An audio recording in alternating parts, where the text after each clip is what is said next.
আপনাদের মাইকটা কি কাজ করছে? হ্যাঁ, কাজ করছে। দুটো মাইকে কাজ করছে? হ্যাঁ, কাজ করছে। এবার আমি আপনাদের কাছে দু একটা কথা বলি, আপনারা ধৈর্য ধরে প্লিজ শুনুন, তারপরে আপনারা স্লোগান দিন, শাউটিং করুন, আমার কোনো আপত্তি নেই, এটা আপনাদের গণতান্ত্রিক অধিকার। কিন্তু আমার কথাগুলো আমি প্রেস মিডিয়াকেও বলবো, প্লিজ কিপ কোয়াইট। আমি 5 মিনিট সময় নেব, আপনারা আমাকে আমারটা বলতে দিন। আমি অনেকক্ষণ ধরে অপেক্ষা করছি। আমি আমার সেফটি সিকিউরিটির বারণ থাকা সত্ত্বেও আমি নিজে আপনাদের এখানে ছুটে এসেছি, তার কারণ আমি আপনাদের আন্দোলনকে কুর্নিশ জানাই। আমি নিজে স্টুডেন্ট মুভমেন্ট থেকে উঠে আসা লোক। আমি স্টুডেন্ট মুভমেন্ট, আমি নিজেও অনেক সাফার করেছি জীবনে। আমি জানি আমার পোস্টটা বড় কথা নয়, মানুষের পোস্টটাই বড় কথা। আমি আপনাদের কাছে বলতে এসেছি, কাল সারা রাত ঝড় জল হয়েছে, আপনারা যখন কষ্ট পেয়েছেন আমিও সারা রাত ঘুমোতে পারিনি, আমারও কষ্ট হয়েছে, আমারও কষ্ট হয়েছে। এই ঝড় জলের মধ্যে আপনারা যেভাবে বসে আছেন আমার মানসিকভাবে কষ্ট হচ্ছে। আপনারা আজকে 33 দিন 34 দিন, আমিও কিন্তু রাতের পর রাত ঘুমাইনি, কারণ আপনারা যখন রাস্তায় থাকেন আপনাদের জন্য আমাকেও কিন্তু পাহারাদার হিসেবে জেগে থাকতে হয়। আমি আপনাদের কাছে যেটা বলতে এসেছি, এত ঝড় বৃষ্টির মধ্যে, প্রাকৃতিক দুর্যোগের মধ্যে আপনারা অনেক কষ্ট পেয়েছেন। আর কষ্ট না করে যদি আপনারা কাজে ফিরতে চান, আমি আপনাদের প্রতিশ্রুতি দিচ্ছি, আপনাদের ডিমান্ডগুলো আমি কথা বলে সহানুভূতির সাথে আমি স্টাডি করব, আমি অফিসারদের সাথে কথা বলবো।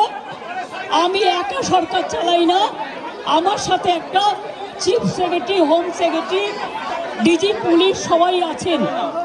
আমি আপনাদের বলতে চাই, আপনাদের ডিমান্ডগুলো আমি ভাববো, আমি চিন্তা করব। যদি কেউ দোষী হয় তিনি নিশ্চয়ই শাস্তি পাবেন, এবং আমি চাই তিলোত্তমার বিচার হোক।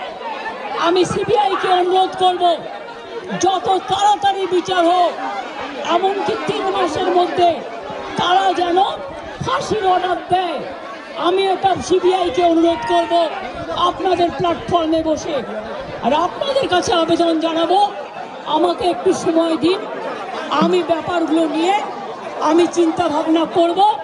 যদি আপনাদের আস্থা ভরসা আমার উপর থাকে, আমি কথা বলে সিদ্ধান্ত, অন্তত যদি কাউকে দোষী পাই আমি নিশ্চয়ই নেব।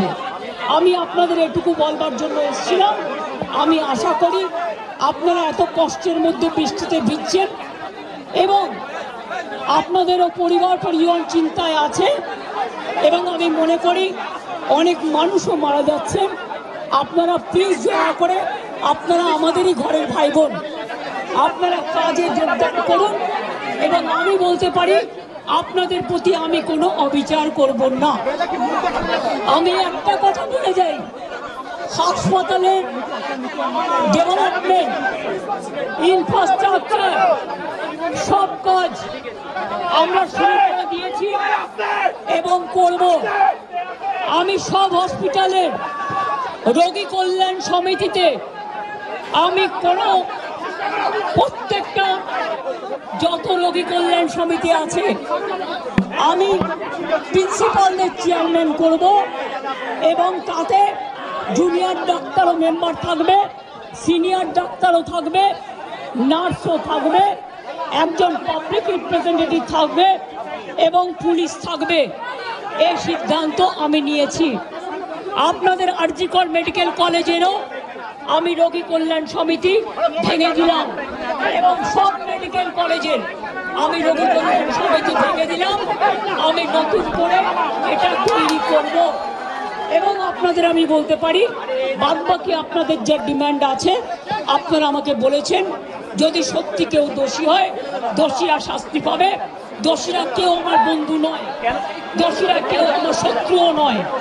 আর আপনারা যারা ভাবছেন কেউ আমার বন্ধু, আমি তাদের চিনি না, আমি তাদের চিনি না, আমি তাদের জানি না এবং আমাদের সাথে কোনো সম্পর্ক নেই। তারা এসছেন প্রসেসের মাধ্যমে, এই প্রসেস ফাইনাল হয়ে আমার কাছে আসে এবং তাই মাত্র 1 মাসের মধ্যে যারা এসছে তাদের কথা যদি খুনের সাথে মার্ডারের সাথে দুর্নীতির সাথে যুক্ত থাকে আমি নিশ্চয়ই সাধ্যমতো চেষ্টা করব কথা বলে অ্যাকশন নেবার। আমি আবার আপনাদের কাছে বিনীত অনুরোধ করব যে আপনারা নিজেদের মধ্যে কথা বলুন, কথা বলে সিদ্ধান্ত নিন এবং আপনারা কাজে ফিরুন। আপনারা আমার ভাই বোন, এটুকু জেনে রাখবেন আপনাদের জন্য সিম্প্যাথি, আমি কোনো অ্যাকশন নেব না। আমি ইউপি পুলিশ নই, ওরা এসমা জারি করেছিল, ওরা 6 মাস মনে রাখবেন স্ট্রাইক র্যালি বন্ধ করে দিয়েছিল। আমি এসব করব না, আপনারা নিশ্চিন্ত থাকুন। কোনো ডাক্তারের বিরুদ্ধে, কোনো কারো বিরুদ্ধে কোনো অ্যাকশন নেবার আমি বিরুদ্ধে। আমি জানি আপনারা অনেক কাজ করেন, মহৎ কাজ করেন। আপনাদের ছাড়া সিনিয়ররা যেটা কিডনি ডিপার্টমেন্টে মারা গেছে ক্যাথলেটও চেঞ্জ করতে পারে না, ক্যাথেটার চেঞ্জ করতে পারে না। সেই জন্য আপনাদের আমাদের প্রয়োজন। আমি আপনাদের বলবো আপনারা ভেবে চিন্তে সিদ্ধান্ত নিন। আর যদি আপনারা আমাকে বিশ্বাস করেন, আমি যখন আপনাদের ধর্ণা মঞ্চে আসতে পেরেছি আপনাদের একজন সহযোদ্ধা হিসেবে, তখন মনে রাখবেন যে আমি আপনাদের, যদি আপনারা বিশ্বাস ভরসা রাখেন, বাদ বাকিটাও মনে রাখবেন আমি আস্তে আস্তে করে, একদিনে তো সব হয় না, করতেও সময় লাগে, আমাকে একটু সময় দিন। আমি নিশ্চয়ই সাধ্যমতো চেষ্টা করব। আমি দুর্নীতির কোনো একটা টেন্ডার কেস আজ পর্যন্ত আমার কাছে আসেনি। কোন রোগী কল্যাণ সমিতি কি কাজ করে এটা আমি জানি না, এগুলো আমার আন্ডারে আসে না। তাও বলি, যদি আপনাদের কোনো কমপ্লেন থাকে, কমপ্লেনের ভিত্তিতে নিশ্চয়ই আমরা তদন্ত করব। এমনিতে বিনা কারণে কাউকে সাজা দেওয়া যায় না। তদন্তে যদি প্রমাণিত হয় আমি নিশ্চয়ই সাজা দেব।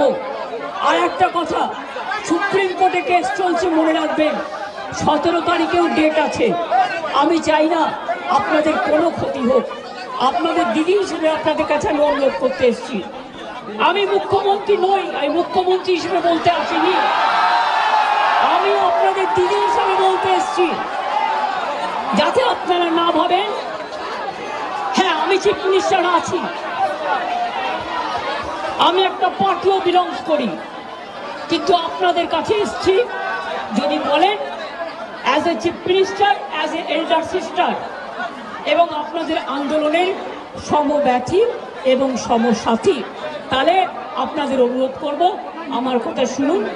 আগেও আপনাদের সমস্যা আমি সমাধান করেছি এবং আবার আমি করবার চেষ্টা করব। আমাকে একটু সময় দিন। ভালো থাকুন, সুস্থ থাকুন। আর একটা কথা বলবো,